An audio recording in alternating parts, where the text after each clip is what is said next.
Larry Whiteside, it's great to see you. Thanks very much for coming by.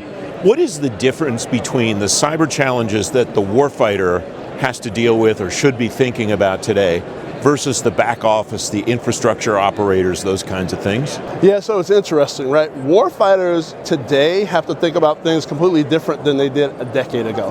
With social media and the proliferation of so much data about individuals being easily accessible, right? Open source intelligence, as they like to call it, OSINT. They've got to figure out what exists out there about them and how do they protect that themselves and through their families to ensure that their identities and things like that don't get into the wrong hands, because it can directly impact their lives, the lives of their partners and those that are going to be in the field with them, right?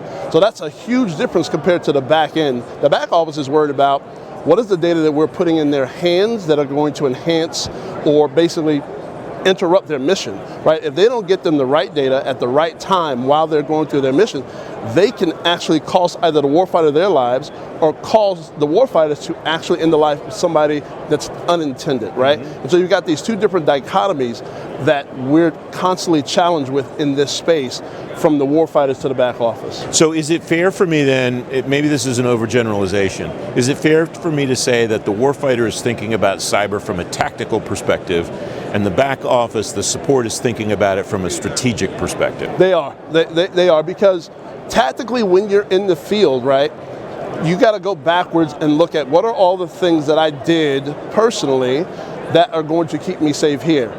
You also, as a warfighter in the field, have this component of what are the things that they are giving me? How do I make the decision and know? I have to trust that the data they're giving me is spot on. The back office strategically has to figure out there's a whole lot of data flowing around more than ever, right? With that, you've got all these government regulations and a whole bunch of things that are driving how they must manage the systems and the data associated with them. So the back office has got all these regulatory things that they must deal with to ensure that the systems are in lockstep to have the right data, meet all the cyber requirements. And it's a lot of work.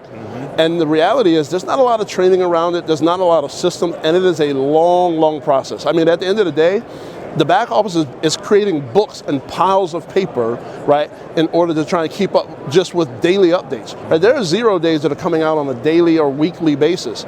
How do you keep a system up to date and in line with all of these background regulations when you've got paper-driven processes? And at the same time, ensure that you're getting the warfighter the data that they need. Because if they don't keep the system up to date, that system could be taken offline. Right? So if the system's taken offline, then that directly impacts the warfighter. So there's this huge sort of ecosystem that a lot of people who are outside the military don't really think about what has to happen for the person who's actually on the ground at the end of the day. You said earlier that the warfighter's thinking about things completely differently, and not just from a cyber perspective, I take it, today than that person did a decade ago. Right. Is there a way to project or predict what might happen a decade from now so that both the government and industry can start to lay the groundwork for preparing for that today? So the reality is this, there's no crystal ball, but if I had my crystal ball, right, I think there's got to be more collaboration.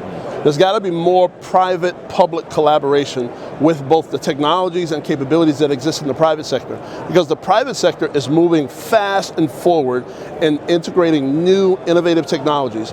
The federal government Department of Defense, they don't have a lot of the same wiggle room, we'll say, to be able to innovate the newest and innovative technologies because of the threat that it could potentially end up at the warfighter.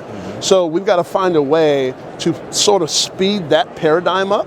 So instead of the federal government and DoD getting new innovative technology 12 to 18 months after it's out, that they can find a way to utilize some of it quicker, right, and just some of it quicker without having to go through a lot of the red tape and policy that tends to happen when you're dealing with Department of Defense and federal systems. Larry, it's great to talk to you. Thanks very much. Thank you.